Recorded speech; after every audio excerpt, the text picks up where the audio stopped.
ada batang pelepah korma yang menangis rindu kepada Nabi Muhammad.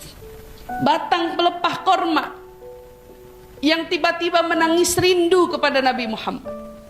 Bu, maaf, yang ciptain batang itu Allah. Tapi kenapa kisah yang mau diangkat rindunya sama Rasulullah? Semua makhluk yang ada di muka bumi ini ciptaan Allah. Dan semua yang dicipta sama Allah diminta untuk ibadah kepada Allah. Tapi setiap makhluk yang diciptain sama Allah, kalau kita korek kisahnya, kisah mereka itu kisah-kisah rindu sama Nabi. Pelepah kurma hidup di zaman Nabi, hanya sebuah batang pelepah kurma. Ibu bisa bayangin gak? Hidup di zaman Nabi, pernah bersenderan dengan Nabi, dijadikan alat untuk Nabi bersandar di masjidnya. Datang satu waktu, orang menganggap Nabi kayaknya udah gak bisa lagi senderan di pelepah korma ini. Nabi harus disiapin satu tempat khusus. Nabi harus duduk yang nyaman. Nabi gak bisa cuman senderan doang di pelepah korma. Kan gitu. Ini para sahabat ngelihat gak mungkin. Karena umatnya Nabi udah semakin banyak, jemaahnya semakin banyak, orang yang masuk Islam mau tahu Islam semakin banyak. Duduk, gak bisa lagi senderan sama pelepah, diangkat pelepah kurmanya. Batangnya diangkat, pinggirin doang. Bukan dikeluarin dari masjid, dipinggirin, ditaruh di pojokan. Datang mimbar baru, Nabi pakai, Nabi duduk. Ibu tahu, di saat Nabi berkhutbah, sepanjang Nabi khutbah, ada suara tangisan tapi gak ketemu siapa yang nangis. Nangisnya seperti tangisan seorang anak kecil yang hilang dari ibunya. Ibu kebayang gak? Tangisannya seperti tangisan seorang anak kecil yang hilang dari ibunya. Artinya tangisan merengek.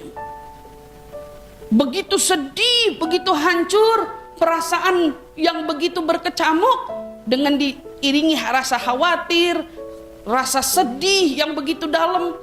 Sepanjang Nabi khutbah, sahabat semuanya nengok, suara apa tuh? Suara apa? Dicariin mukanya, gak ada yang nangis. Ada gak anak kecil? Gak ada. Selesai, nyari kesana sini gak nemu. Nabi yang paham. Nabi sedang berkhutbah, turun dari mimbarnya. Ibu tahu, kata sahabat, kami pikir Rasul akan mendatangi salah seorang dari kami. Tahu-tahu Rasulullah malah ke belakang, nyamperin batang pelepah korma yang di belakang itu.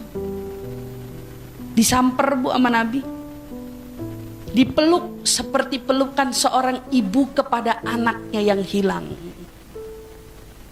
Ya Allah, pelepah korma bu, dipeluk sama Nabi, seolah Nabi nenangin air matanya itu, nenangin kegelisahannya itu, nenangin tangisannya itu, ditenangin sama Nabi, dipeluk. Nabi tanya, apa yang bikin kau menangis? Jawabannya simpel, aku rindu kepadamu wahai Rasul. Pelepah korma loh, ngerti arti rindu. Aku rindu kepadamu wahai Rasul. Kata Nabi bilang, bukankah setelah lama kau menemaniku, mendampingiku, dan aku tidak beranjak, kau masih satu atap denganku. Tapi pelepah korma itu bilang apa? Aku bukan khawatir di sini. Kekhawatiranku adalah jika aku hanyalah sebuah pelepah korma dan engkau adalah Nabi, sebentar lagi mungkin aku akan ditanam di bumi. Tapi setelah itu di mana lagi aku dapat memandangmu wahai Nabi? Di mana lagi aku bisa melihatmu wahai Nabi? Di mana lagi aku bisa meluapkan rinduku kepadamu wahai Nabi? Nabi tersenyum, dikasih tawaran dua. Kamu mau yang mana kata Nabi? Aku tanam kembali kamu maka kau akan tumbuh sampai hari kiamat. Kau akan terus berbuah sampai hari kiamat. Atau, Bu, kutanam kau, maka kau akan tumbuh di surga dan kau akan menemaniku di sana. Bayangin, mau yang mana kata Nabi? Bal murafaqataka ya Rasulullah. Saya mau berdampingan denganmu di surga wahai Rasul. Pelepah korma ngerti rindu, ngerti cinta, ngerti bagaimana memprioritaskan Nabi di atas segalanya.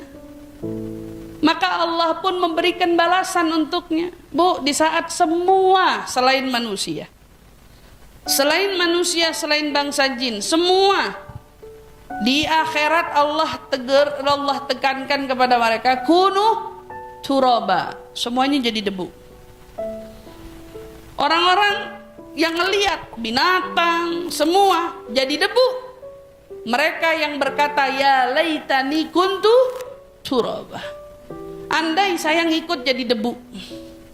Tapi ini batang gak jadi debu. Batang ini jadi lagi batang pohon. Tapi di mana dia tumbuh? Di surga. Kenapa dia mau surga? Karena dia mau dekat dengan Nabi Muhammad. Dia bukan mau nikmat, dia bukan mau balasan Allah, bukan mau masuk dalam surganya Allah. Karena dia gak akan dihisap juga. Allah jadikan dia debu sebentar, sesaat, maka semuanya selesai. Tapi dia mau sama Nabi Muhammad. Dari sini kita paham, Bu, itu pelepah korma yang ciptain Allah. Kalau Allah mau, Allah bisa saja membuat kisah tentang pelepah korma yang betapa rindunya kepada Allah, betapa rindunya untuk mengabdi kepada Allah, betapa rindunya untuk berdekatan dengan Allah. Allah bisa mengalirkan dan membawakan kepada kita kisah-kisah dari benda mati yang mereka begitu rindu kepada penciptanya. Tetapi hakikatnya, Bu, semua kisah benda mati yang kita dengar dari lisan Nabi Muhammad, hadisnya jelas, sahih, dan bisa dipertanggungjawabkan setiap kisahnya. Bahkan berapa banyak kisah-kisah bermunculan di Al-Quran. Namun pertanyaannya, kisah ini tidak luput tentang Nabi Muhammad.